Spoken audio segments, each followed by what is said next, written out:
queridas hermanas, personas que nos acompañan del Observatorio contra la Trata de la UCR, Observatorio contra el Racismo de la UCR y estudiantes de los consultorios jurídicos también de la UCR.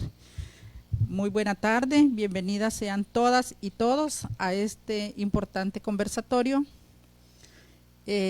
Para nosotras como organización es muy importante la visita de cada una de ustedes, máxime en una actividad como esta, donde vamos a hablar sobre el cuerpo y la vida de nosotras las mujeres indígenas, cómo vivimos, cómo estamos en este momento y cómo nos ve la sociedad costarricense en este país.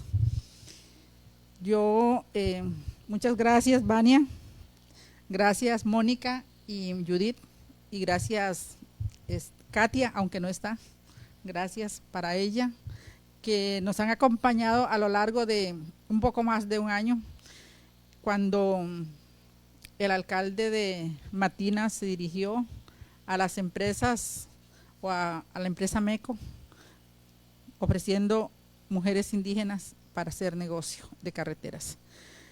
En ese momento levantamos la voz, tanto Mano de Tigre como las compañeras acomuitas, y no nos podíamos quedar calladas. Creemos que es un compromiso, creemos que es una razón de ser de nosotras como organizaciones de mujeres indígenas, y que aunque no trascienda, no nos podemos quedar calladas. Yo creo y sigo pensando que las voces son muy importantes, las voces trascienden, y un año después estamos acá, eso significa que las voces trascienden. Hemos pasado por un proceso largo, que es el que queremos compartir con todas y con todos. Pusimos un recurso de amparo, no lo rechazaron, pero también fueron muchas horas de trabajo de las abogadas y de nosotras aportando con Faustina, dialogando qué podíamos decir y seguir defendiendo la integridad y la dignidad de las mujeres indígenas, como personas, como mujeres, como parte de un territorio y como parte de un país y de un Abya Yala. Así es que bienvenidas y bienvenidos, y que el universo abra en este momento y nos reciba con mucho amor y cariño.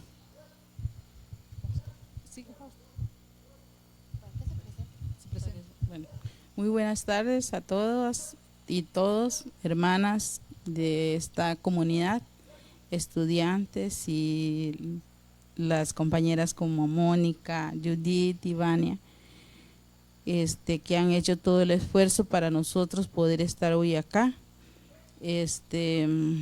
Sí, estamos para conversar, para dialogar, y que también nuestras voces sigan trascendiendo, porque es muy importante dar a conocer como mujeres indígenas cómo nos sentimos, cómo nos ven y cuál es el poder que tiene este país para acceder a una justicia o para impugnar una injusticia.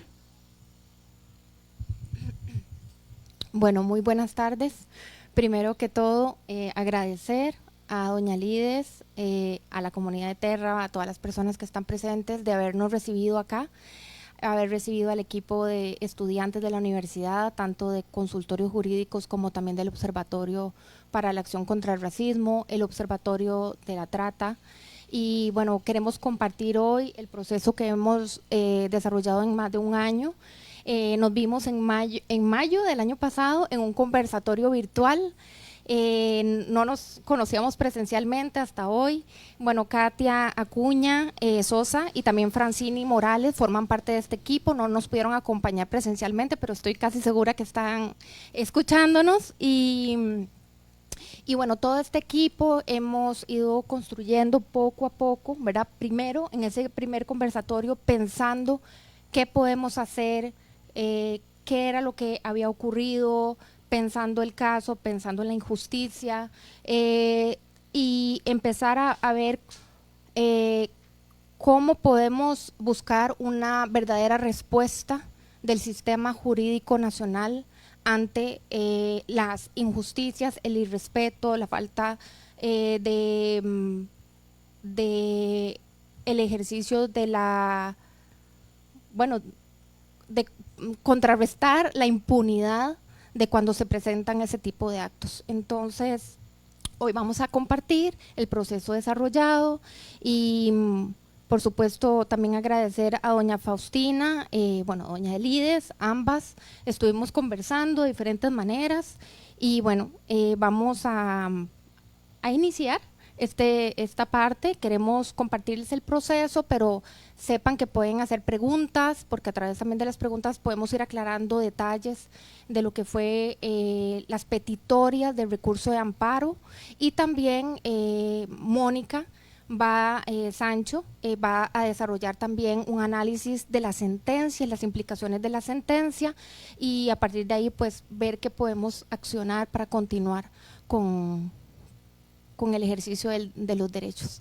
Entonces, muchas gracias por estar aquí y bienvenidas a realizar preguntas también, porque esto es un conversatorio. Le paso el micrófono a Judith para que nos comente el proceso. Hola, muchas gracias a todos ustedes por brindarnos el espacio el día de hoy. Agradecerle a doña Faustina y a doña Elides por haber trabajado con nosotras, por haber buscado ese apoyo en nosotras para buscar un medio, una herramienta mediante la cual pudiéramos reivindicar estos derechos de las mujeres indígenas. Les vamos a contar un poco sobre cómo fue el proceso del recurso de amparo que estuvimos trabajando con doña Faustina y doña Elides. Tal como lo mencionó Vania, esta necesidad surge a raíz de las declaraciones o manifestaciones brindadas por el señor alcalde de Matina, en el cual ofreció a una mujer indígena como agradecimiento por el bacheo de unas calles.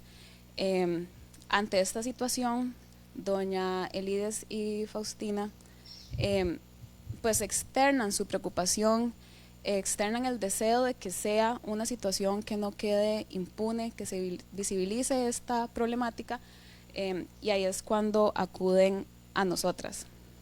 Ya como bien ellas se presentaron, tenemos a Elides Rivera Navas de la Asociación de Mujeres Mano de Tigre Indígenas de Terroa y a doña Faustina Torres Torres de la Asociación de Mujeres Indígenas de Talamanca, Acomita. Ya propiamente en el proceso de preparación e interposición del recurso de amparo, primeramente experimentamos esta etapa de definir cuál era la ruta de acción que podíamos tomar, ¿verdad?, ante esta violación evidente de los derechos humanos de las mujeres indígenas.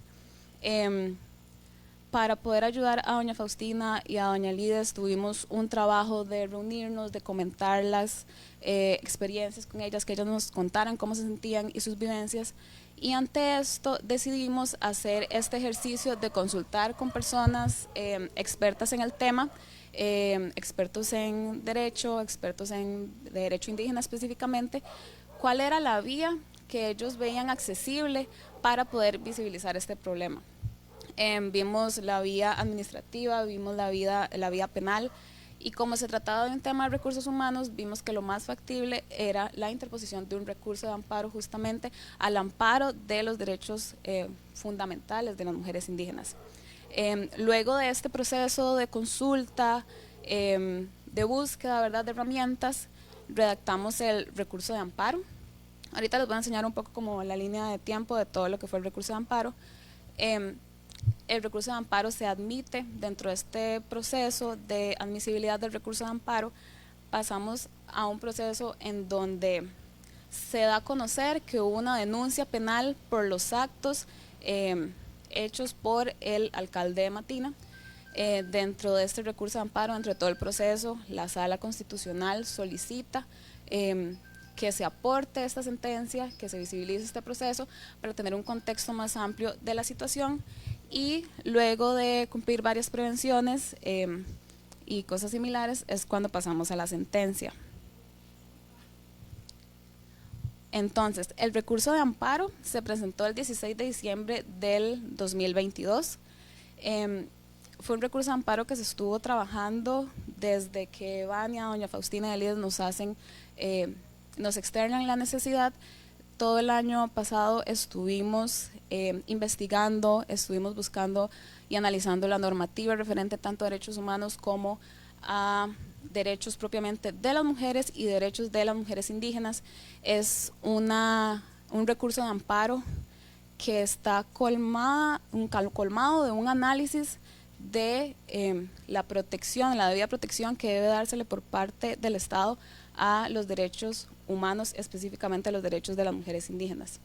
El 23 de enero de este año se admite el recurso de amparo. En esta admisibilidad del recurso de amparo, en abril, se pide un informe a la Municipalidad de Matina sobre la situación. En este informe, el Consejo Municipal pues hace un compilado de las acciones que había hecho el señor alcalde de Matina, como tratando de excusarse. El señor alcalde de Matina se excusó, él se disculpó por las acciones tomadas. De hecho, en febrero de este año se le llamó a comparecer ante la Comisión Especial Permanente de la Mujer en la Asamblea Legislativa. Él aquí aceptó que había hecho estas manifestaciones. Él aceptó que había cometido un error, así lo dijo él. Entonces hay que saber que dio una disculpa. También, como parte de ese informe de la Municipalidad de Matina, se aportó una carta del alcalde disculpándose. Tal vez aquí lo que nos sonaba, lo que no nos terminaba de convencer es que fue una disculpa dirigida a los hermanos indígenas. Creemos que faltó esta contextualización hacia las mujeres indígenas, muy importante para visibilizar de forma adecuada el problema. El 9 de junio de 2023 es cuando tenemos la resolución de la Sala Constitucional. Y antes de pasar a contarles qué fue lo que resolvió la Sala Constitucional, es importante que conozcan qué derechos alegábamos nosotros que habían sido violentados. Esto bajo el marco de legalidad de la Constitución Política, de la Convención Belém do Pará, de la Convención Americana de Derechos Humanos, todo con su debido fundamento jurídico. Dentro de esos derechos se encuentra el derecho a una vida libre de violencia, el derecho a la dignidad humana, el derecho a la imagen, porque esas manifestaciones pusieron en una situación aún más de más vulnerabilidad a las mujeres indígenas. La forma en la que se les presentó como una moneda de cambio claramente es denigrante para su dignidad humana y afecta el derecho a la imagen.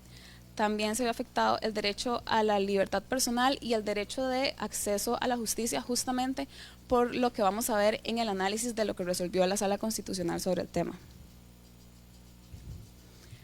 ¿Qué pedíamos en el recurso de amparo?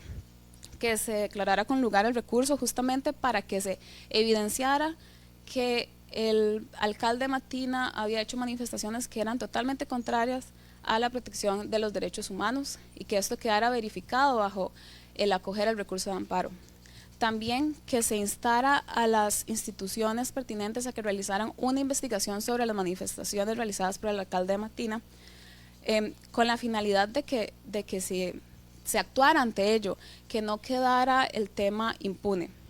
También una disculpa pública, esto anotando una vez más que queremos que se haga en el contexto en el que él se dirija a las mujeres indígenas, que se dirija a las mujeres indígenas también del cantón de Matina. Hay que recordar que él es el alcalde del cantón de Matina, que tiene gran población indígena. Creemos que la disculpa tal vez le faltó esa contextualización.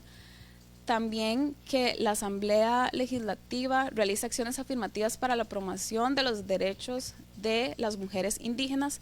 También que se haga una reforma legal contra la discriminación y violencia hacia las mujeres indígenas y que se modifique el delito de trata de personas, porque hay vacíos que no nos permiten encuadrar esta acción de intercambio, por decirlo así, dentro de este delito de forma amplia. Y también una reforma a la normativa electoral, puesto que las acciones llevadas a cabo por el alcalde de Matina tampoco pudimos englobarlas en ninguna de las normas que buscamos en la normativa electoral. Son acciones que nos ha costado encuadrar dentro de la normativa. Claramente creemos que son violatorias de derechos humanos, es claro, por eso creemos que la sentencia de la Sala Constitucional se quedó corta en lo que respecta a protección de derechos humanos y específicamente de los derechos de las mujeres indígenas. En resumidas cuentas, ahorita vamos a entrar un poco más en el análisis de la sentencia, pero lo que dice la Sala Constitucional es que por parte del Estado no hubo ninguna actuación u omisión que haya lesionado los derechos humanos ni la justicia pronta y cumplida. ¿Esto por qué? Ellos dicen que puesto que al alcalde se le llamó a comparecer ante la Asamblea Legislativa, ya por ahí cumplieron. También se interpuso un proceso penal ante el juzgado penal de Batán, entonces por ahí también se cumplió. Y aparte de eso, en aquel momento, en el 2021, él era parte del partido Unión Social Cristiana, se le trasladó al Tribunal de Ética del partido, se le separó del partido, entonces ellos enuncian estos 3 hechos diciendo si hubo un derecho a la justicia, se cumplió este derecho a la justicia. Aparte de esto, la sala dice que el señor alcalde de Matina sí realizó una disculpa pública, acepta la disculpa pública, no se refiere a que tenga que dirigirse una disculpa específica a las mujeres indígenas del cantón de Matina o hacer énfasis en este contexto. Esto que les contaba de las acciones concretas en sede legislativa y judicial, la investigación del PUSC y no se acoge el recurso de amparo, se da sin lugar. El único que salva el voto es el magistrado Rueda Leal. Él sí hace un análisis amplio de los derechos que nosotros contemplamos en el recurso de amparo como objetos de protección, resalta la protección especial de los derechos humanos de las mujeres indígenas y pide el informe sobre el proceso de investigación en la Asamblea Legislativa en el cual se le llamó a comparecer al alcalde. Sobre esto no tenemos el desenlace de lo que fue la comparecencia, no tenemos un informe concreto de lo que pasó. Nos parece que esta es una vía que se podía tomar, seguir con la investigación del caso, ver lo que había pasado en la Asamblea Legislativa, darles de verdad este derecho de justicia pronta y cumplida a las mujeres indígenas.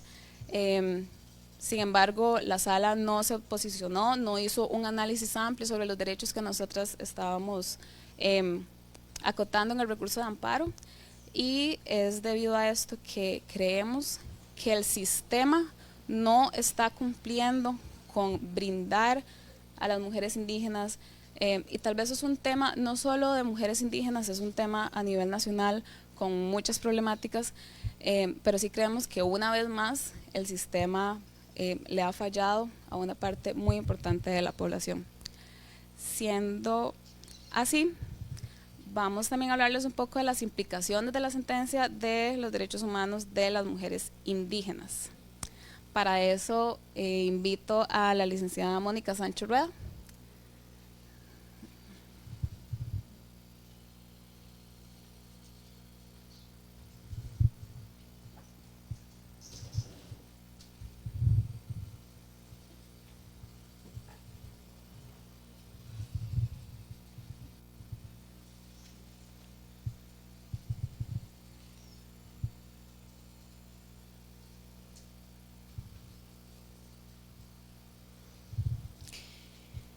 Muchas gracias por este espacio que nos están dando. Es un momento muy importante en la historia de las mujeres indígenas y de verdad creo que para nosotras, tanto en la Universidad de Costa Rica, tanto para Observa la Trata como para el Observatorio contra la Discriminación y el Consultorio Jurídico de la Facultad de Derecho, aunque es una parte de la historia triste, también es un honor poder estar ahorita a la par de ustedes luchando por sus derechos. Entonces, de verdad, gracias por recibirnos y darnos la oportunidad de estar con ustedes en este momento. Algo aquí clave con el tema es tratar tal vez de comprender de qué trata el sistema, Entonces, una forma simple de verlo es que, por ejemplo, dentro de Costa Rica, nosotros tenemos una división de poderes. Entonces, dentro de esa lista de poderes, tenemos, denme un segundito, ya. Tenemos el poder ejecutivo, el poder legislativo y judicial. Entonces, se supone que el poder ejecutivo es el que administra, quien ejecuta. El poder legislativo se supone que crea, dicta leyes y hace control político. Y en tercer término está el judicial, que va a ser el que va a investigar, va a juzgar y va a ordenar si se sanciona o no. Y la gran pregunta acá de esto es, de este tema que hoy expuso Judith y que nos trae acá, ¿quién es que debería resolver esta situación? Esa es la gran pregunta. De estos tres grandes poderes, ¿quién debería de atenderlo? Entonces, cuando hicimos un análisis del caso, nos dimos cuenta que hay un vacío importante en el sistema para atender este tipo de situaciones. Y la forma de activarlo fue utilizando el sistema judicial y hacerlo desde el reclamo de los derechos humanos que debería de estar atendiendo el sistema en protección de los derechos de las mujeres indígenas, ya que el Poder Ejecutivo no planteó ningún tipo de atención al tema y el Poder Legislativo lo que hizo fue atender el tema del control político, pero no le dio seguimiento en sí mismo a esta acción. Para nosotros era importante hacer una revisión y ver qué consecuencias podía tener este tipo de conductas. Y el otro tema acá es el orden jurídico con el que se pueden aplicar las normas. Entonces vamos a tener, en cuanto a derechos humanos, que las convenciones internacionales van a aplicarse por encima incluso de la constitución política del país. Por debajo van a estar las leyes y eventualmente en este caso se atienden las sentencias que tengan que ver con este tipo de conductas. Eso es una explicación muy simple. ¿Qué es lo que quiero decir con todo esto? A la hora de hacer una revisión del sistema, aunque ahorita en Costa Rica está prohibida la discriminación, lo que nos dimos cuenta es que no hay que garantice algún tipo de obligación formal para que no se violente esa discriminación. Entonces se estuvo trabajando el recurso de amparo desde el elemento básico de discriminación y aquí empezamos a trabajar. Tal vez algo básico. No tengo ahorita tanto interés en lo que haya dicho un funcionario público en el país, sino lo que realmente me preocupa es que esto es síntoma de una enfermedad.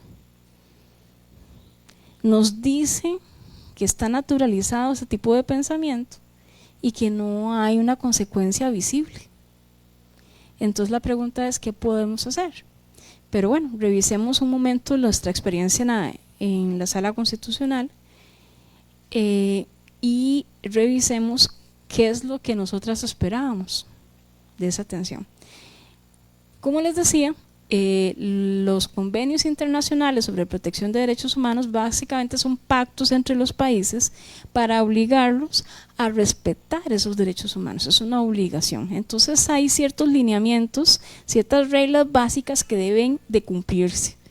Y dentro de eso nos encontramos lo que se llama estándares básicos internacionales sobre derechos humanos. Y ahí entramos al tema del control de convencionalidad. Quise poner estas imágenes al propio. ¿Alguna de estas personas les parece a ustedes que pertenezca a la población indígena? ¿Se sienten identificadas? No, ¿verdad? El tema es este. Normalmente las personas que trabajan en el sistema no necesariamente pertenecen precisamente a las poblaciones a las que hay que atender y a las que hay que defender, proteger y darle su lugar. Y eso hace también que se invisibilice este tipo de situaciones, de problemáticas. Pero bueno, vamos a ver un poquito cómo está funcionando desde arriba. Se supone que este control de convencionalidad lo que nos dice es que esos convenios deben de cumplirse, que los estados deben de respetarlos, que deben de atender los derechos humanos y garantizarlos. O sea, no solamente que eso está en un documento, tienen la obligación de realizarlos, de ejecutarlos y crear normativa, vamos al legislativo, crear normativa que atienda correctamente esto, crear eventualmente dentro del Poder Ejecutivo, así como hay un organismo PANI, así como hay un INAMO y demás, crear un espacio específico para atender la población indígena en temas de discriminación. Debe de haber un eje específico de atención en el cumplimiento de esas responsabilidades que asumieron y eventualmente debería, dentro del sistema normativo, haber algo que sancione ese tipo de conductas, cualquiera que sea. Siendo así las cosas, la pregunta acá es, ¿cuándo va a ser responsable el Estado? No siempre lo es cuando los perpetradores son sujetos privados, es cierto, ¿verdad? Por ejemplo, cuando una persona llega y entra a una casa y extrae alguna cosa robando. No siempre lo va a hacer, pero en este escenario sí. ¿Por qué? Porque nos encontramos frente a una figura que representaba al Estado como funcionario público. 2, porque dentro del control político que estaba haciendo la Asamblea Legislativa lo mencionó. 3, aceptó la conducta y no hubo algo formalmente de parte del Estado que cuestionara ese tipo de conductas, que de alguna forma las reprochara, y ese es el gran cuestionamiento acá. ¿Puede ser entonces responsable formalmente el Estado frente a esto? Pues sí, y el gran tema acá es si hubo o no una correcta diligencia en la atención de estos derechos. Se supone, bienvenidas, se supone que el Estado debería de haber hecho procesos de prevención. No los hizo hasta donde yo tengo conocimiento. No hizo un reproche de la conducta. No vimos al Poder Ejecutivo formalmente haciendo un acto o algún tipo de actividad pública indicando que ese tipo de conductas eran reprochables, que no era adecuado, que no lo vimos. Lo que vimos fue el control político de la Asamblea, pero tampoco vimos una manifestación formal, pública, algún tipo de acto en el que se le diera su espacio. Se supone que debería de investigarlo. Y según lo que teníamos de conocimiento, esto fue atendido por el juzgado penal de Batán, pero lamentablemente esto no prosperó. Y lamentablemente tampoco se conoce el porqué de esa falta de seguimiento. No hay respuesta para la población indígena con respecto a estas frases que dijo este político. Y por supuesto, al no haber un seguimiento, no haber una investigación, no va a ser sancionado. Y repito, no se trata de él, la pregunta es, si lo hubiera hecho la persona X, Y, Z, no importa el quién, la consecuencia del sistema sería la misma. No hay respuesta, no hay sanción. Eso quiere decir que el Estado se está volviendo responsable de esa forma de violencia y no está dando una respuesta oportuna. Tampoco está atendiendo los principios de la debida diligencia. Se supone que debería haber actuado de forma inmediata, célere, rápida, en donde la población, en este caso las mujeres indígenas afectadas, se hubieran sentido escuchadas, respaldadas por lo que se supone que las representa políticamente en el país. Y no fue así, ¿cierto? Tampoco se vio un seguimiento diligente en el proceso penal para atender no el caso de fondo que se estaba tratando de investigar, sino específicamente el tema de derechos humanos que está en medio, que es la naturalización de la venta de una mujer indígena, como si fuera cualquier objeto de intercambio. Y por supuesto, la gran preocupación, y yo insisto, es que hasta donde yo tengo conocimiento, la Fiscalía no buscó mujeres indígenas para ver cómo se sentían, qué pensaban, o sea, no amplió su investigación en ese sentido. Dentro de esos deberes también está la prevención, la protección y los recursos judiciales efectivos, que es parte de lo que se quiso hacer con el recurso de amparo. Ok, no buscaron a la población de mujeres indígenas afectadas, está bien, las mujeres acuden al sistema, plantean un recurso de amparo, entran a cuestionar el tema, lo presentan ante la sala diciendo, nos sentimos violentadas, dañaron nuestra dignidad, dijeron que nosotros no teníamos valor como seres humanos. Y lamentablemente de la Sala Constitucional, la única persona que entendió que el recurso era sobre discriminación, fue uno de los magistrados, que fue el magistrado Rueda Leal. No se trataba de la simple investigación, sino del reconocimiento de esos derechos humanos que se estaban violentando, que se estaban rompiendo y de los cuales nadie le estaba prestando ningún tipo de atención. Entonces, por supuesto, todo esto contribuye a una impunidad frente a este tipo de conductas, y ese es el mensaje. Puede decir cualquier persona, funcionaria pública, este tipo de comentarios y no va a haber ninguna consecuencia. El sistema no tiene respuesta. Ahora, vamos directo al análisis de la sentencia de la sala, que ya ahora Judith presentó muy formalmente, pero quiero como destacar algunos puntos. Lo que se le indicó a la sala constitucional de fondo era que grupo de mujeres indígenas estaban preocupadas porque dentro de esa investigación del caso Diamante se revelaron conversaciones en las que la persona a cargo de la administración de la municipalidad de Matina indicó, no quiero repetirlas porque me parecen realmente ofensivas, y que necesitábamos que resolvieran algo, que indicaran, como ahora estaba explicando Judith, no voy a repetir todas las petitorias, que esta era una conducta discriminatoria y que debía de ser investigada. Pero ¿qué pasó? En lugar de decir que sí, que fue una conducta de discriminación, lamentablemente sentimos que hubo una evasión de esa respuesta que requerían las mujeres.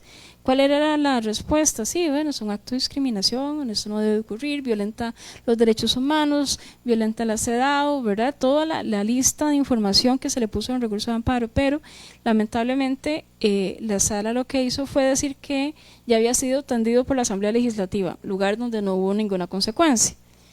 Que fue atendido por el partido del que pertenecía a este funcionario tampoco nos interesa, porque eso tampoco es responsabilidad del Estado, eso era un tema del partido.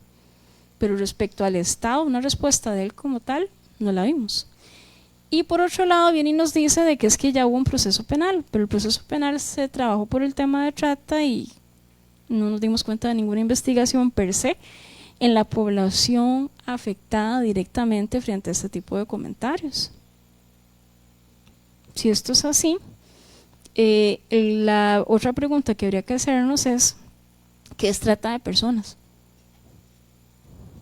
¿Por qué si esta persona públicamente reconoció que dijo esta frase, no fue investigada, no fue analizada la conducta como tal, como trata, entonces ¿qué es? ¿Y por qué no se le sancionó?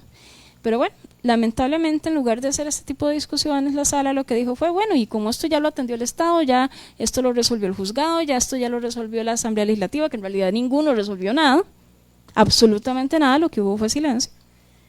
Entonces rechazamos el recurso de amparo. Entonces no hubo declaración de discriminación, no hubo atención del Poder Judicial, no hubo atención del Poder Legislativo y no hubo ningún tipo de atención de parte del Poder Ejecutivo abierta, clara, contundente, apoyando a las mujeres indígenas frente a la violencia que ellas vivieron.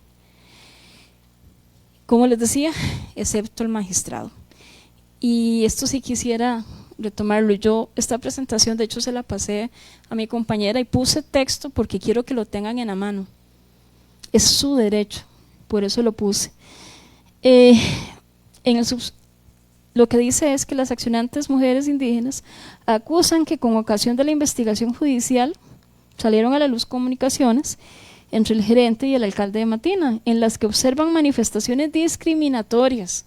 Esa es la primera vez que leemos en la sentencia, que es discriminatorio, que es insultante, que es racista y en detrimento de los derechos humanos de las mujeres. Y detallan en una comunicación que el 24 de junio del 2020 el alcalde añadió las frases que ya sabemos que él indicó que sí las había realizado y que reclaman que a pesar de lo que haya hecho la asamblea no se conoce ningún procedimiento administrativo. Incluso el mismo magistrado en ese voto dice pues sí, se sabe por las noticias de que existe ese proceso, pero no sabemos en qué terminó. Y a estas alturas, hoy, a fin de octubre, todavía no sabemos qué fue lo que pasó con esas manifestaciones en la Asamblea Legislativa.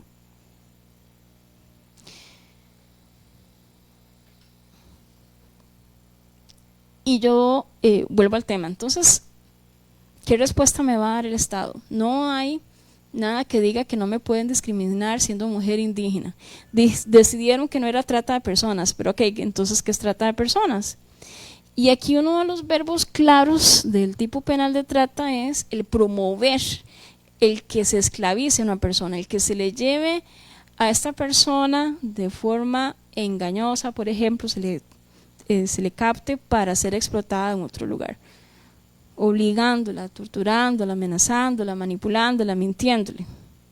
Pero no es solamente en sí el hecho de hacerlo, sino incluso el hecho de promoverlo, que es precisamente la preocupación frente a este tipo de comentarios.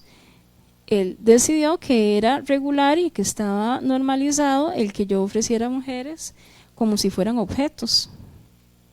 Y si bien es cierto, no avanzamos en las etapas de la trata, que son el atrapar a la persona, trasladarla y hacerle la explotación, nos quedamos en la parte de captación. Lo cierto del caso es que sí ejecutó esto, o sea, sí promovió ese tipo de conductas. Entonces, frente a tales niveles de violencia, las grandes preguntas que me han estado haciendo es ¿y qué? ¿Qué hacemos? Que la Sala Constitucional no dio lugar, dolorosamente, sí. Me parece totalmente indignante, se siente una, de alguna forma rechazada, sí, puede ser, pero les voy a decir algo. Yo estoy medianamente contenta y yo sé que no es políticamente correcto que yo lo diga, pero estoy contenta por una cosa, ya está por escrito. Ya no está en nuestras cabezas. Ya no nos pueden decir que no es cierto porque no está en ningún papel, está en un papel. Si hubo discriminación, si hubo violencia y el sistema no responde, entonces ¿qué vamos a hacer? Yo les propongo 3 cosas. Pueden hacer más, por supuesto, pero yo propongo 3. Con base en el voto de la Sala Constitucional, pensar en redactar un proyecto de ley específico para asegurar que haya consecuencias frente a actos discriminatorios que violenten los derechos humanos de las mujeres indígenas. No solamente que esté prohibido, que haya sanciones, que haya consecuencias. Crear formalmente una comisión específica para atender este tipo de actos. Hasta donde yo sé no la hay, creo que es importante construirla y debe de ser atendida por mujeres indígenas, no por población blanca. Y además, en un tercer punto, para presionar, porque pienso que las 3 cosas hay que hacerlas, desde el sistema jurídico pienso que podríamos hacer una acción de inconstitucionalidad por omisión, pero una vez que tengamos el proyecto de ley más o menos elaborado, para exigirle a la Asamblea Legislativa que apruebe el proyecto de ley, que ustedes redacten lo antes posible, porque tiene que haber una respuesta. Sí es cierto que es un proceso muy largo, pero sí tienen que ver cómo enderezan esto ya. No podemos seguir en esto. O sea, esto ocurrió en el 2020. Estamos en el 2023. Y a menos que ustedes me digan algo distinto, no he visto nada. Esa sería mi propuesta. En resumen, las llamo a ser activistas, las llamo a luchar como muchas generaciones atrás han luchado por los derechos, por el reconocimiento. Y las personas que estamos aquí presentes del consultorio y de los observatorios, lo que hacemos es ofrecerles nuestro respaldo y nuestro acompañamiento hasta donde podamos. Pero las invitamos a luchar por sus derechos. Muchas gracias.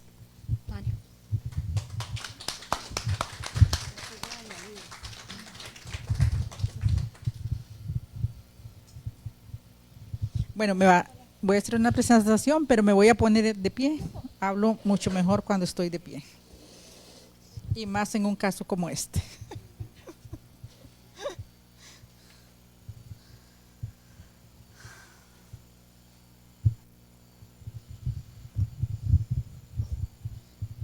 Bueno, muy buenas tardes, compañeras, nuevamente a las que se nos unieron cuando ya habíamos empezado, a las compañeras de Vijagual. Pues hoy es un día importante, como han escuchado a la licenciada Mónica, y bueno, tenemos en la mesa 3 abogadas que nos han estado acompañando, habían 2 más que no pudieron llegar, pero ha sido efectivamente un proceso bastante largo. Creo que para las que estamos acostumbradas es como que empezamos ayer, ¿verdad?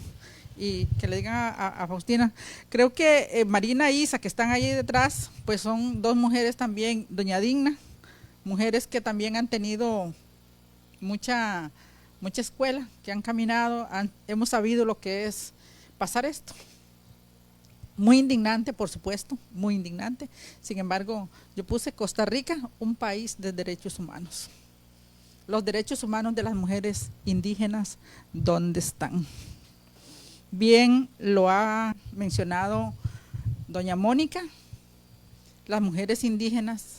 Si nuestros pueblos indígenas no tienen derecho en este país, a pesar de que hay una ley del 77, mucho menos nosotras las mujeres indígenas, que no hay una ley. No lo tenemos. Y lo ha demostrado el sistema de este país en toda su institucionalidad. Asamblea Legislativa, Sala Cuarta y también el Poder Judicial. Los desafíos que enfrentan las mujeres indígenas, el derecho al reconocimiento de sus pueblos, efectivamente lo he dicho, a pesar de que hay una ley, no se nos reconoce. Seguimos estando en el día a día violentadas por un sistema que es una palabra, es una acción y es todas las formas en cómo el Estado ha venido permitiendo la naturalización de hacernos sentir que no somos personas. Tenemos el derecho a la tierra. Creo que la ley indígena más se enmarcó en lo que era el derecho al territorio, a la tierra. Sin embargo, con una usurpación de más del 90% si lo hacemos a nivel global. Derecho a su familia, hijos, nietos y a su pueblo.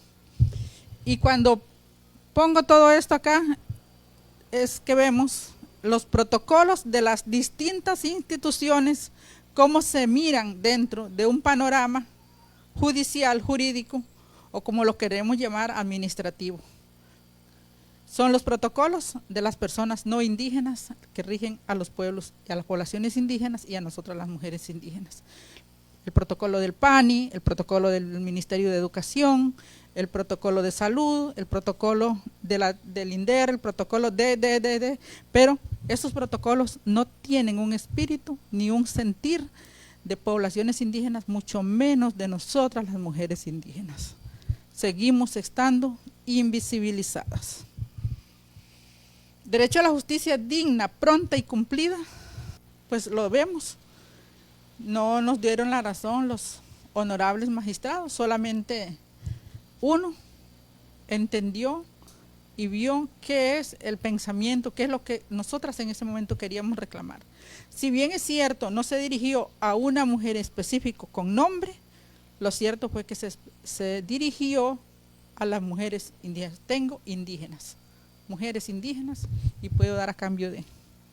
Eso nos afecta a todas las mujeres, como personas, como seres humanos, en un país que dice que es de derechos humanos.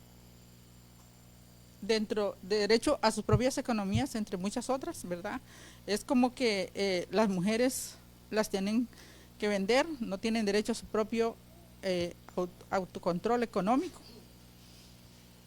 Y todo esto atenta contra su primer territorio, que es el cuerpo físico de cada mujer indígena. Porque nosotros hablamos de los territorios, territorio tierra, pero nuestro primer territorio que nosotras como mujeres tenemos es el cuerpo, a donde pasan y traspasan miles y miles de cosas. Palabras, acciones, llegan posiblemente el señor, bueno, no se va a volver a reelegir, o al menos no va a ir ahorita a concursar una segunda reelección porque está, ya la Asamblea Legislativa lo prohibió, y si no fuera así, él mansamente con la cara va a pedir los votos y muchas mujeres indígenas también van a darle el voto. Porque lastimosamente hubieron otros alcaldes que le mandaron cartas de apoyo, diciéndolo, apoyamos. Y los alcaldes donde hay territorios indígenas, uno de esos fue el alcalde del Cantón de Buenos Aires, apoyándolo porque no se debería, ¿verdad? La imagen de él se vio afectada, pero la imagen de nosotras no. ¿Qué cosa? Administradores públicos con votos de mujeres indígenas o que dicen ser indígenas también, ¿verdad? Incluso en la Asamblea Legislativa hay una mujer que dice que es indígena. Yo no la he visto pronunciarse con esto. No ha levantado la voz. Entonces, vemos cómo el sistema político, judicial, administrativo de este país es silenciador. Y el que tiene el poder silencia o pone las cosas a su favor. Bueno, aquí dice, la colonización persiste. Vamos, esta es una. La sentencia la resolución de la causa lo demuestra, ¿verdad? Sabemos que la colonización no ha dejado de existir. Todos los días, cada año va cambiando, teniendo un nuevo rostro.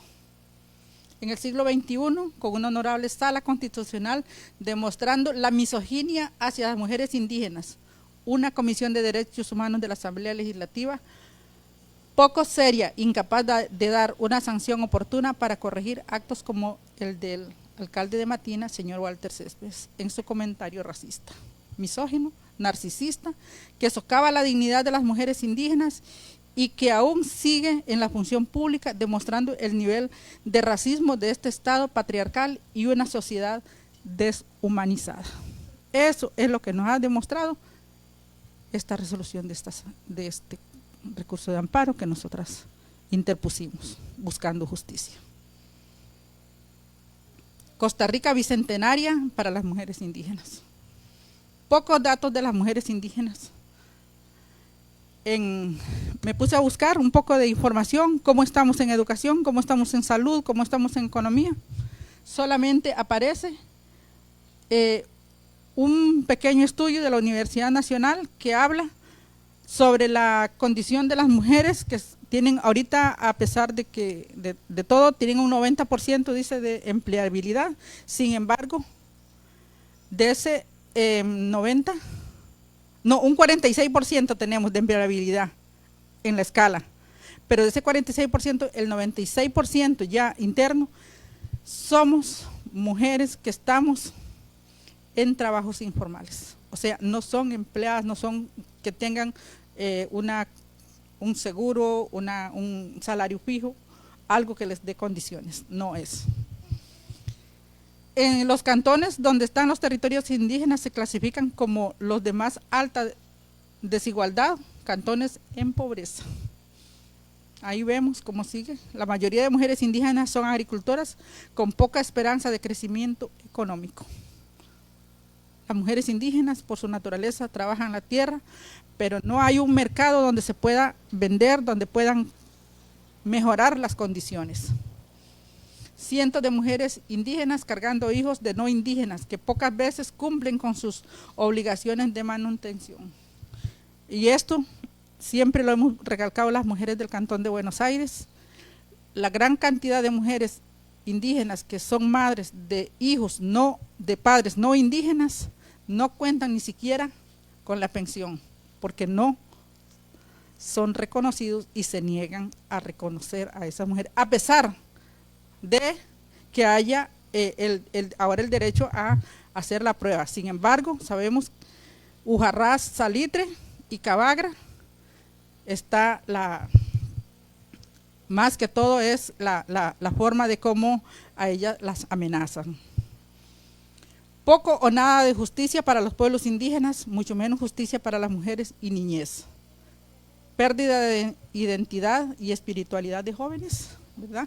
Cada día nos vemos más afectadas por esto, porque los actos que hace el Estado, que hace un sistema, a veces es mejor perder la identidad y su espiritualidad para sobrevivir, a que reconocer su derecho de vida, su derecho, su espiritualidad, su identidad, para poder tener oportunidades. Y esto lo puse en grande: usurpación de identidad indígena por parte de no indígenas. Este es un mal que ahorita nos está afectando. A pesar de que Terraba tiene una gran base de datos, sabemos que en muchos territorios muchos se están haciendo pasar por indígenas, pero no para defender el territorio y no para venir a pararse a la par nuestra para defender los derechos de las mujeres, sino para ocupar cargos públicos, para recibir becas o para apropiarse de las tierras indígenas y no tener sanciones ni cuestiones que se les afecte o se les pueda decir que no tienen derecho.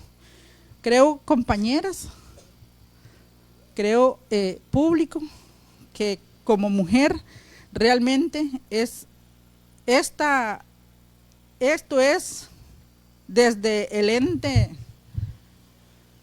de mujeres indígenas que hemos luchado por muchos años por los derechos, cómo nos hemos sentido, lo que hemos visto y cómo sigue actuando este Estado de cara a nuestros derechos. Sabemos que hay mucho más convenciones, sabemos que si es la del CEDAW es clarísima, la del Endopará, que si decimos los pueblos, la Declaración de Pueblos Indígenas, que si hablamos sobre la Convención Internacional de la Niñez y la Adolescencia Indígena, todo lo que dice, pero es muy bonito para poner un informe internacional, pero en la realidad nuestra son otras realidades.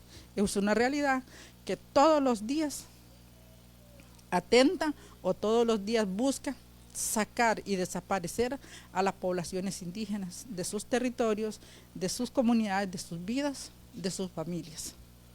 Así que gracias, profesoras. Esto es lo que pues he tenido un poco más. Yo sé que el tema de la sala, ¿verdad?, lo que ha dicho, sin embargo, quise hacer una contextualización amplia, un poco de cómo nosotras nos sentimos, vemos y todos los días vivimos estas acciones del Estado de cara a nuestros derechos como mujeres indígenas. Muchas gracias.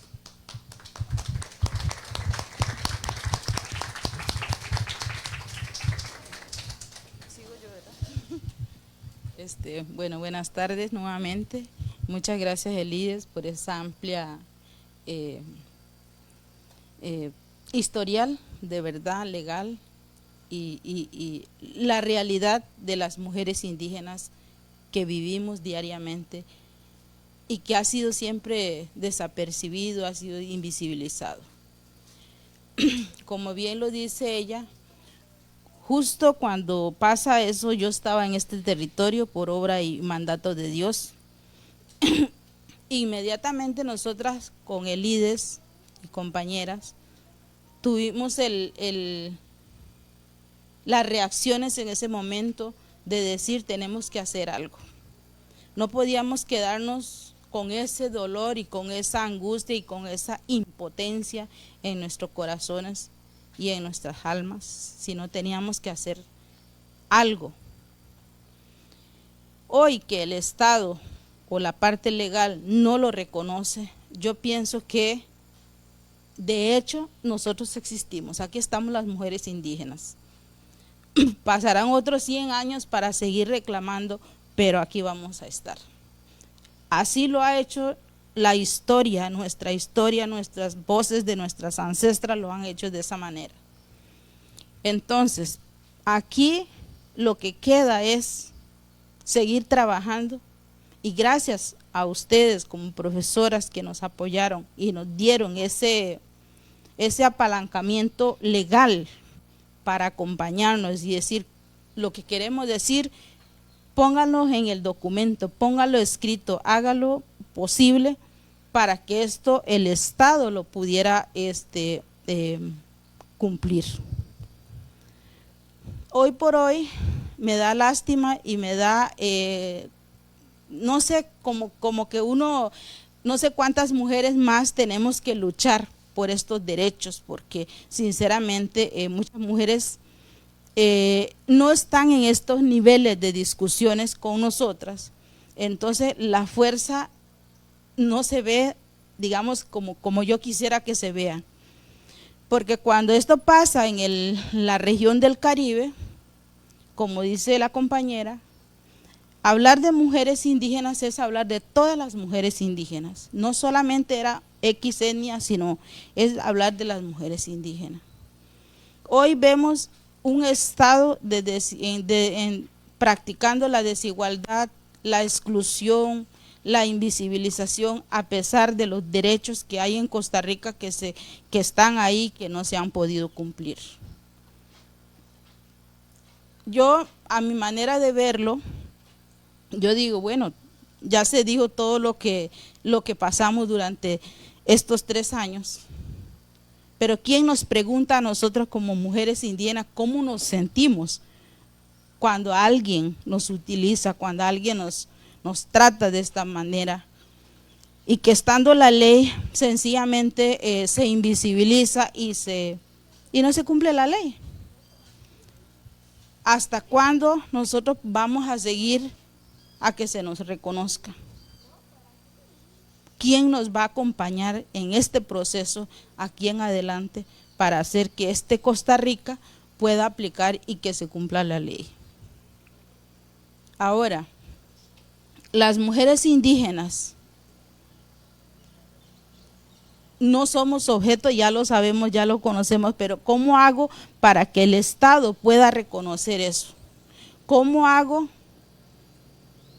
ver el crecimiento del poder político y el poder económico? Porque aquí juega el poder económico, aquí juega el poder político para manejar a su antojo las cosas de manera atropellante, porque esto es un atropello a las mujeres indígenas. ¿Cómo hacemos para que esto se cumpla? Mi pregunta es, porque ya fuimos a la sala, ya acudimos en todos los niveles de la justicia que está en manos de esas personas, de esta estructura tan importante como es la sala, que me parece que son los que aplican la justicia, y hoy por hoy estamos viendo que no es así en Costa Rica. Entonces, a los estudiantes, a las mujeres, ojalá nos puedan apoyar y que exijamos realmente estos derechos y que de verdad se sienta que se cumpla esto. Tal vez que nos dé las fuerzas para poder seguir adelante, porque yo siento que son, digamos, tenemos que unir esas fuerzas para seguir adelante. Y ustedes, que son las que estudian las leyes y saben, ya encontraron los puntos bastante delicados, bastante preocupantes, como que queda ahí en el cuello de botella, que no se puede seguir ahí, no nos da para seguir adelante. Y en este momento, por ejemplo, en mi caso, nosotras venimos de Talamanca para compartir hoy aquí este espacio, compartir la preocupación o la molestia, o no sé cómo explicarlo, pero es una sensación donde usted se siente incompetente, usted se siente impotente frente a una situación como esta. Yo decía, ¿dónde estuvo la falla? Pero ya sabemos que es el sistema de derechos humanos que no se cumplen aquí. Entonces, ¿para qué el país se convierte en dar el discurso, en hablar de leyes? Y qué bonito se ve fuera del país que Costa Rica es el único país que defiende los derechos humanos, sin embargo, la realidad nos dice otra cosa. Entonces, no sé si para mí es lo que puedo compartir con ustedes, y mi indignación total por la integridad y la dignidad de las mujeres indígenas.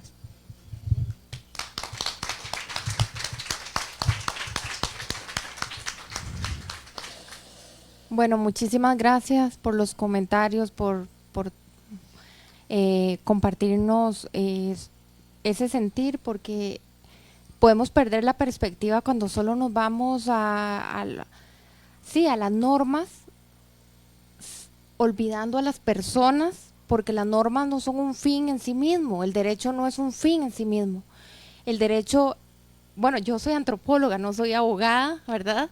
Y creo que el derecho es una herramienta que persigue principios, las posibilidades para el bienestar de los seres humanos, de las personas, de grupos particulares, para generar más igualdad, equidad, condiciones de vida dignas.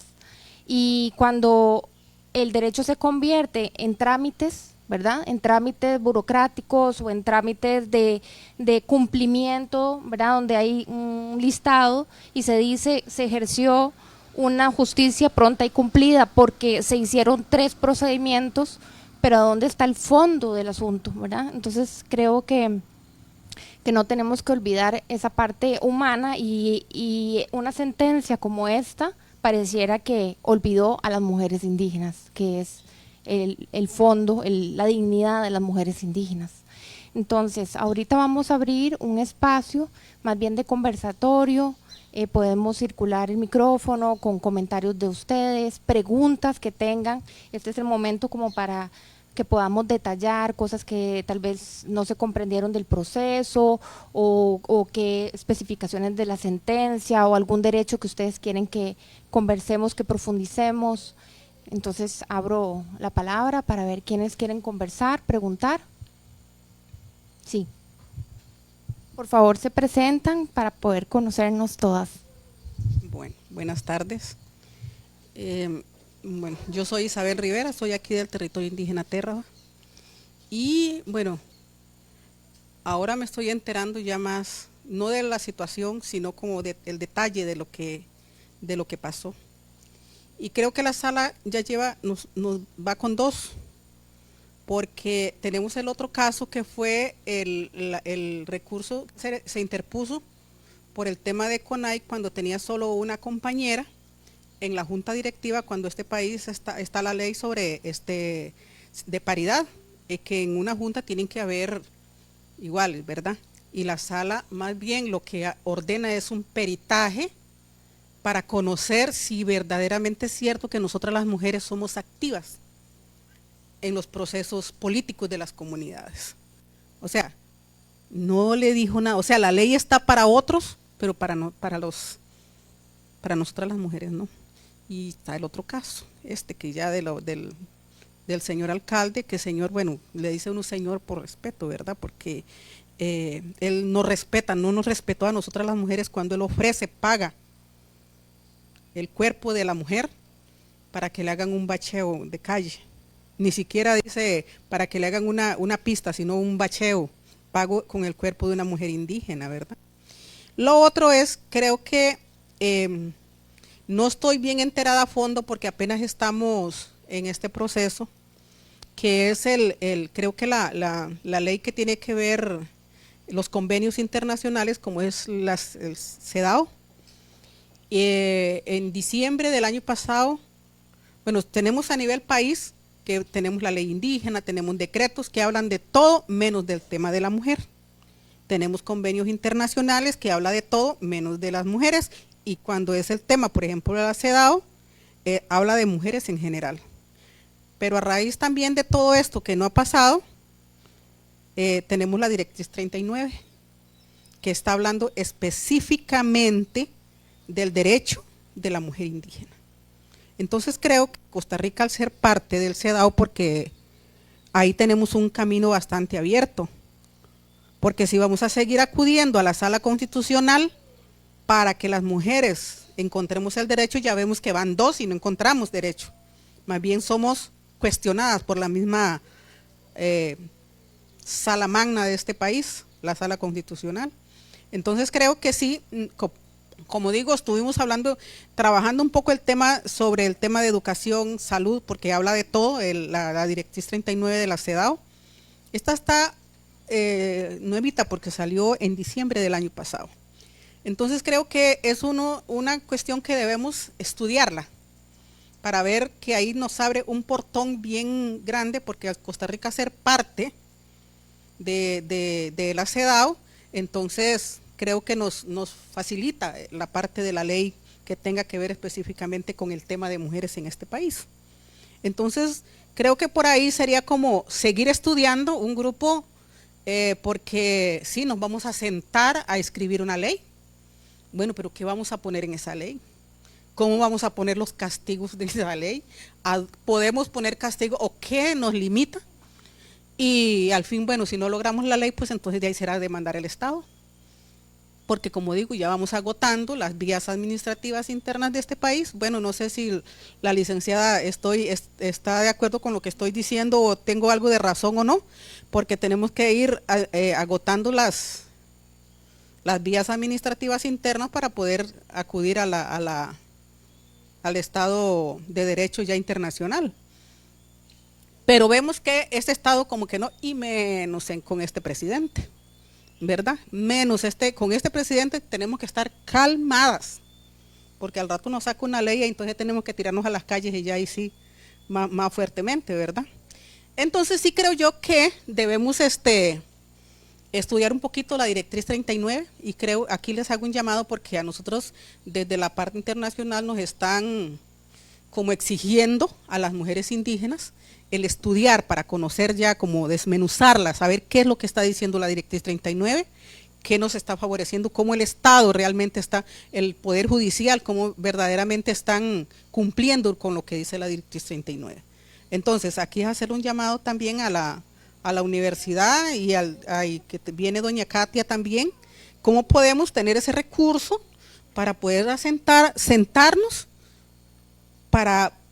exactamente para desmenuzarlo y saber por dónde podemos, es otra herramienta que tenemos ahorita para poder, y creo que este trabajo, pues, Faustina y Elide se han dado la tarea de como las dos pioneras se agarraron de la mano y vamos adelante, levantaron la bandera, pues tenemos que seguir, ¿verdad? No nos podemos quedar sentadas viendo las compañeras que caminan y nosotros quedándonos sentadas cuando es el tema de nosotras las mujeres. Entonces, muchas gracias, eso era lo que quería poner, porque ya, como digo, ya van dos, y ellas también están muy conocedoras del tema del recurso que se puso por el tema de paridad. Muchas gracias.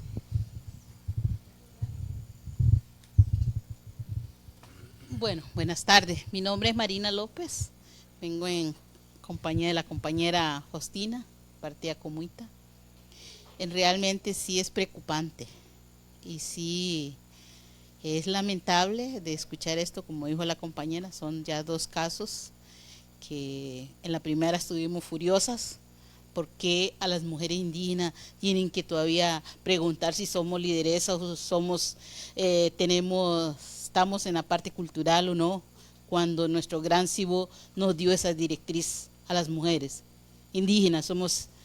Nosotras siempre con Faustina decimos, bueno, si el gran Cibo dio esa directriz desde un inicio, entonces somos las privilegiadas las mujeres en este pueblo, sea cualquier pueblo indígena.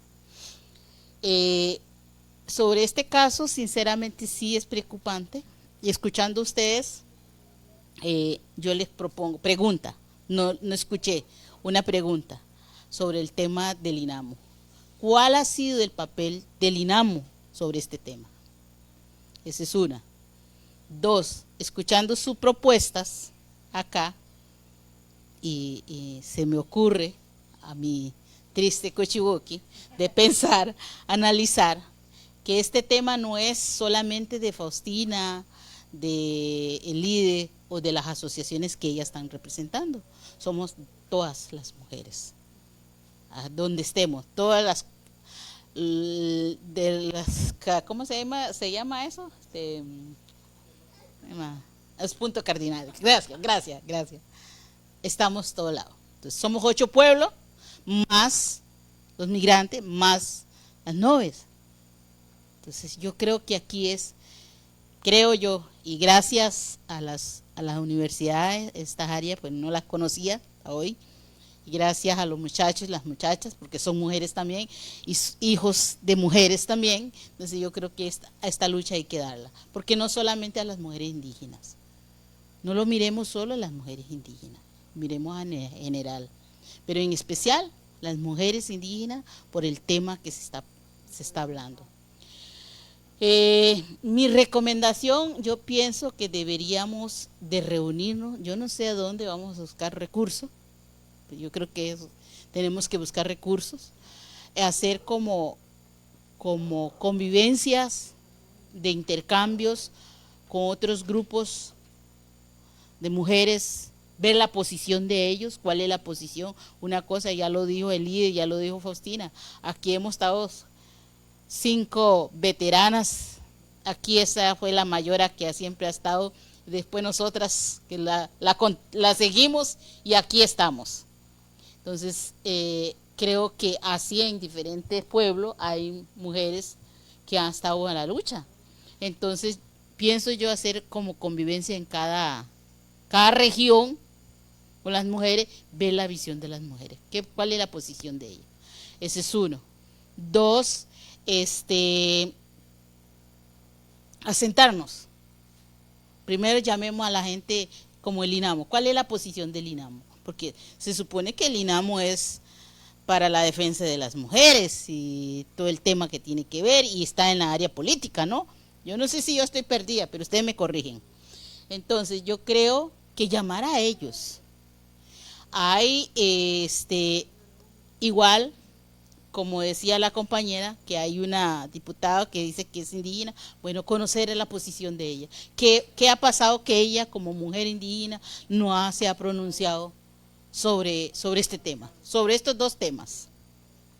Entonces reunirnos con ellos y hacer una convivencia y saquemos la comisión, trabajar, porque en esto sí es cierto que hay que calar cabeza, como dice la compañera, hay que conocer muchas leyes que tal vez nosotros lo vemos así, pero no lo desmenuzamos, no lo entendemos, pero así nos explican, más sencilla, como ahorita usted explicó, más o menos le entendemos un poquito, pero esa sería mi posición. Muchas gracias. Muchas gracias.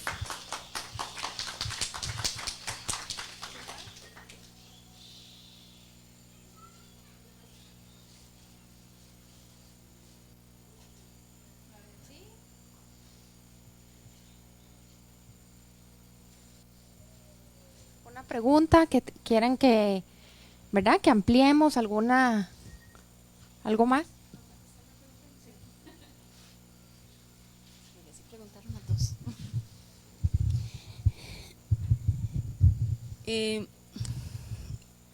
Las compañeras ahora hicieron, ambas de hecho en su discurso hicieron preguntas importantes. Efectivamente hay todo un marco normativo, doña Isabel, que atiende la Declaración de los Derechos Humanos. Eso sí existe, hoy no estamos diciendo que eso no existe. El problema es que no hay una consecuencia ante el incumplimiento, y esa consecuencia es responsabilidad del Estado. Entonces, por ejemplo, en la CEDAW y en la Belén do Pará se empezó a hablar de que no se podía violentar a las mujeres. Específicamente dentro de la Belén do Pará se exigió al Estado hacer un marco normativo que penalizara el delito de violencia contra la mujer. En resumen, si un hombre golpea a una mujer, está cometiendo un delito. ¿Ok? Entonces va a haber una consecuencia, o sea, ya no es solamente mi derecho a que no me agreda a mi esposo, sino que va a haber una consecuencia si lo hace. E incluso puedo pedir medidas de protección. ¿Ok? Pero el caso que nos trae hoy es porque existe un vacío. No dice cuál es la consecuencia. Y no importa que sea él, o sea, que dicha que lo dijo, porque el tema aquí es que lo que hizo fue demostrarnos el enorme vacío que hay ahorita en donde se puede violentar, porque de este nos dimos cuenta. Hay que ver de todo lo que no nos hemos dado cuenta. O sea, que dicha que dijo que sí, que lo hizo. Mal hecho, pero lo hizo. Entonces nos hizo un favor porque, de nuevo, lo que yo les decía ahora, tenemos evidencia de la discriminación, tenemos pruebas de la violencia. Pero la pregunta sigue siendo la misma. ¿Cuál es la consecuencia? ¿Está prohibido? Sí está prohibido. ¿Está mal visto? Sí está mal visto. Toda la normativa de derechos humanos dice que está mal, toda la normativa dice que está mal, pero no hay consecuencia. Entonces, lo que yo proponía ahora sobre el tema del cuerpo normativo es generar una consecuencia. Y eso es lo que le está haciendo falta al país. La ventaja ahorita es que ya existe todo ese marco normativo y con el voto de la Sala Constitucional se logró establecer que efectivamente hay un vacío, porque no hubo sanción. Entonces sí, perdimos, pero ganamos. ¿Qué ganamos? Que quedó por escrito que no hay sanción. Así que muchas gracias. Ahora lo que nos toca es ponernos a trabajar, que no va a salir en unos meses, sí, es cierto, esto no va a ser rápido. De hecho, ahora estaba conversando con una compañera sobre la posibilidad de ver si por lo menos desde la universidad podemos trabajar el tema de investigación. No les puedo prometer nada, pero queremos ver si se puede proponer la idea. Si fuera este el escenario podemos apoyarles, pero independientemente de eso, está todo el derecho de ustedes y el privilegio de presentar un proyecto de ley ante la Asamblea Legislativa respaldadas de este voto de la Sala Constitucional diciendo que es necesario sancionar ese tipo de conductas. ¿Ok? Entonces desde ahí creo que es uno de los trabajos. Y también ahora decía la compañera Marina, no solamente son las personas que actuaron dentro del recurso las afectadas, todas estamos siendo afectadas. Y sí, mi color de piel dice que soy blanca, pero yo también.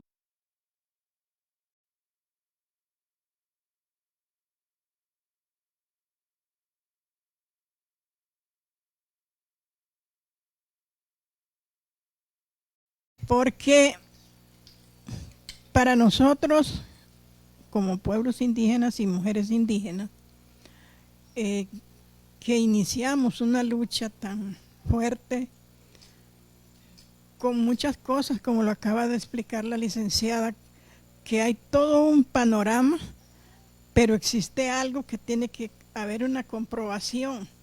Y uno se queda a veces pensando así, ¿y cómo vamos a comprobar esa parte que usted acaba de decir? Esa palabra, ¿cuál es el delito? ¿O cuál es la consecuencia para tener el derecho a reclamar? Y cuando ustedes acaban de analizar todo y de explicar, uno se queda pensando, ¿y a dónde agarramos esa parte para seguir? Entonces, hay cosas que parece que uno quisiera como agarrarlas rápido, y no, van en un proceso, y seguro vamos a llegar un día a ver esas cosas bien hechas y con buenos derechos, a pesar de que hemos luchado para tener ahorita mucho respaldo jurídico en Costa Rica que no teníamos, que hoy sí hay. Muchas mujeres que han aprendido y han estudiado y saben, hoy son licenciadas, como dijo la señora, yo no soy abogada, pero soy antropóloga. O sea, de todas las cosas que las mujeres carecíamos, y en este caso nosotros como pueblos indígenas seguimos careciendo, las mujeres. Entonces no nos queda más que unirnos, y usted lo ha dicho muy bien, con personas que, aunque no sean indígenas, y otras que reconozcan que sí hay indígenas o que sí son indígenas, porque nuestro país es un país muy racista y nos han visto a nosotros las mujeres indígenas como un estorbo, y nosotros no somos estorbos de nadie. Nosotros somos un ser humano, somos mujeres, madres, abuelas, tías y de todo, de una generación que estamos, pero que nuestros derechos no han sido todavía bien aceptados a nivel, se puede decir, no del mundo, porque en el mundo vemos todos los pueblos indígenas, pero del otro sistema, de la otra parte de la gente que considera que nosotros no debemos de estar. Y es solo el hecho de que hoy yo oigo a Marina, a las dos compañeras, a mi hermana, cómo explicaron las cosas, ya están en otro nivel de cómo presentar las cosas. Eso no quiere decir que nosotros pues ya uno va pasando, porque ya yo tengo mis años, ya uno va pasando, pero viene la otra generación y seguro esta va a pasar y viene otra, con más sabiduría entonces. Pero el hecho es no dejar de hacer la investigación por dónde estamos fallando o por dónde el sistema jurídico nacional o de los gobiernos cada rato nos hacen una vuelta así como, para decirlo, cuando hay un animalito en el monte que se llama la guatusa. Entonces la guatusa a los perros les gusta correrlas, pero a veces los perros pasan a la par de ella y no la ven. Entonces ella se devuelve para atrás y sigue. Entonces así tenemos que ser nosotras, ¿ves? Aunque es como la guatusa, con sabiduría humilde, pero con buena sabiduría, con estrategias, pero saber ir adelante, ¿ves? Ese animalito o sea, a mí me da risa muchas veces porque él es tan así muy listo. Entonces eso nos pasa a nosotros. A veces es que lo hemos dejado ahí como esto. Yo no sé, yo sabía que el recurso se había puesto, no sé cuándo lo contestó la sala, pero nos está diciendo que, o sea, que no tenemos el argumento para acusar. Bueno, pero ¿cuál será? ¿Ves? Entonces hay que estar.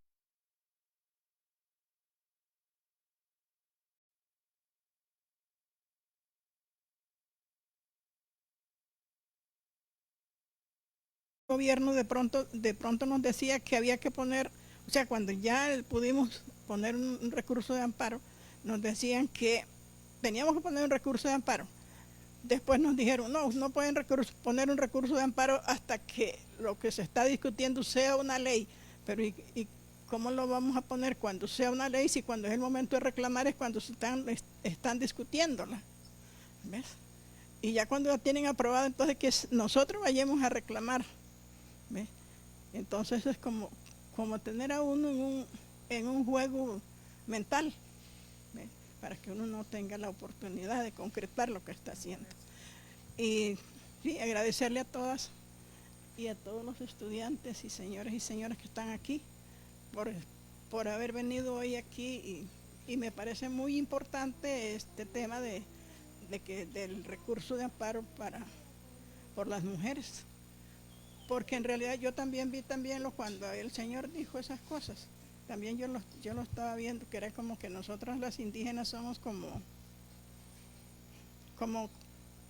agarrar una rata y entregársela a un gato. Sí, entonces no, nosotros no somos eso. Y qué mal la respuesta o lo que ellos dicen, que el Señor se retractó y de todo, pero ni el gobierno le dijo hiciste mal o está bien, nada. ¿Ves? Porque él estaba como, o sea, ¿por qué nos ofreció la familia de él y no a nosotros, las mujeres? Porque ya sea mujeres indígenas, nos toman de la misma manera, estemos donde estemos. ¿Ves? Somos indígenas y no valemos. Entonces, me parece que ya eso hace muchos años en la historia de la humanidad pasó la esclavitud y pasó donde las mujeres eran simplemente discriminadas hasta lo último. Pero ya hoy no, ya no somos eso. Pero sí, hay que estar unidas para poder reclamar. Y por lo menos se debería de responderle al Señor si le aceptamos la disculpa o no, porque no se la debe de dar el gobierno ni de la sala cuarta. Somos nosotras las mujeres. ¿Sí? Muchas gracias.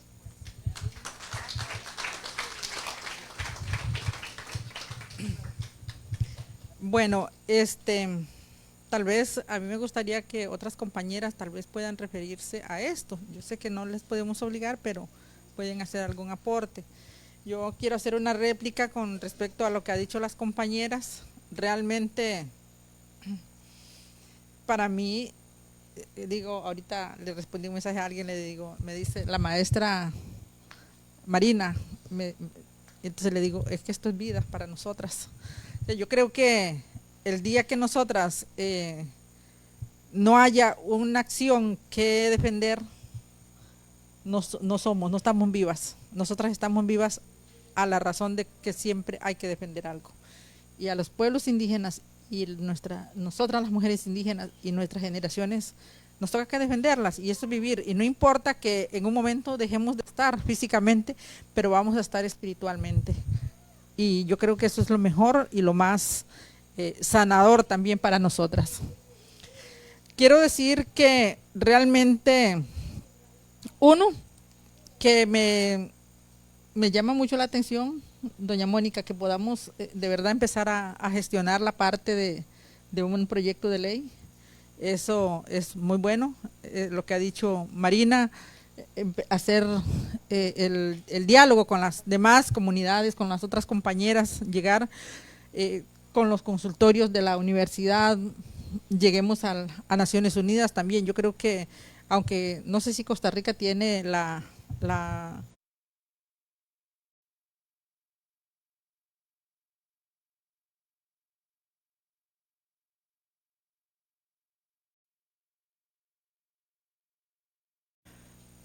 y creo que en esa razón de ser, nosotros podemos ir construyendo. Sabemos, el proyecto de autonomía lo cancelaron hace más de 20 años, pero eso nos permitió a nosotros brincar a otras esferas. No importa que no tengamos el proyecto de autonomía, hoy la autonomía la ejercemos en los territorios. Y aquí está, y les quiero decir, ¿quién sabe de justicia? ¿Qué sabemos de justicia? Ahí está la mamá de Jerry. Ella es la mamá de Jerry, que lo asesinaron en su territorio, en su tierra, defendiendo la tierra. Pero hoy el asesino confeso está fuera de la cárcel. ¿Qué sabemos? Nosotros sabemos lo que es sentir la no justicia de este país. Lo vivimos, lo sentimos, lo respiramos. Pero estamos aquí y vamos a continuar, porque esas generaciones las tenemos que reivindicar, y no podemos dejar que tampoco nuestra juventud se siga perdiendo por miedo a reconocerse indígena, porque hoy por hoy, después de un trabajo que tuvimos por 8 meses, la Asociación de Mujeres Mano de Tigre, con fondos del Fondo AINI, con otra organización de Costa Rica, que nos dimos cuenta que muchas mujeres en el territorio de Térraba era mejor no decir que son indígenas, porque tienen miedo, porque las han llevado a sentirse avergonzadas, a sentirse humilladas. A mí, yo supe lo que fue trabajar en Buenos Aires y oír cómo se referían a las mujeres indígenas, y para todo el mundo es un vacilón. Pero que eso no nos haga sentir menos, eso que nos haga sentir que nosotras tenemos el espíritu de lucha de esas ancestras que nos dejaron, y que aquí estamos, y que con mujeres como este equipo que se ha unido en el camino, podemos avanzar y saber bien que nos trajo a mi memoria, ya esa a mí sí se me había olvidado un poco, cuando reclamamos por qué la junta directiva de CONAI no tenía mujeres, y nos dijeron, es que tienen que hacerle un peritaje, porque a ver qué trabajo hacen. Unos dicen que se hizo el peritaje, le digo, pero yo aquí en Térraba yo no vi a quién le fueron a preguntar, yo no vi que le preguntaran a doña Digna, a doña Alicia, a doña Aide, que le preguntaran cuál era el papel de las mujeres en la comunidad. No lo vi. Eso no es justicia. Yo no sé si Faustina vio que allá en Talamanca fueron a hacer esa investigación, ¿verdad? Pero entonces vemos todas las mentiras que este Estado guarda y solapa para seguir teniendo una cara de bueno, que no lo tiene, que no lo es. Pero yo creo que no solamente la guatusa, creo que los espíritus de muchos animalitos están en nosotras, están en la mente de nuestra juventud, donde podemos tener esa certeza y esas estrategias para continuar. Entonces yo sí quería decirles eso también, agradecer este espacio, pero que de verdad que es cómo empezar, ojalá desde hoy en la noche, empezar ya a como armar, empecemos a armar eso, esa nueva criatura para seguirle dando continuidad.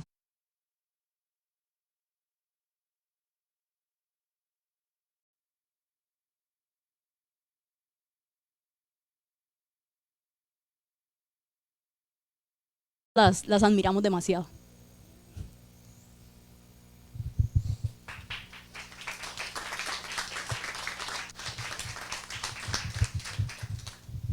Bueno, ¿alguien más? Bueno, hacemos un pequeño cierre.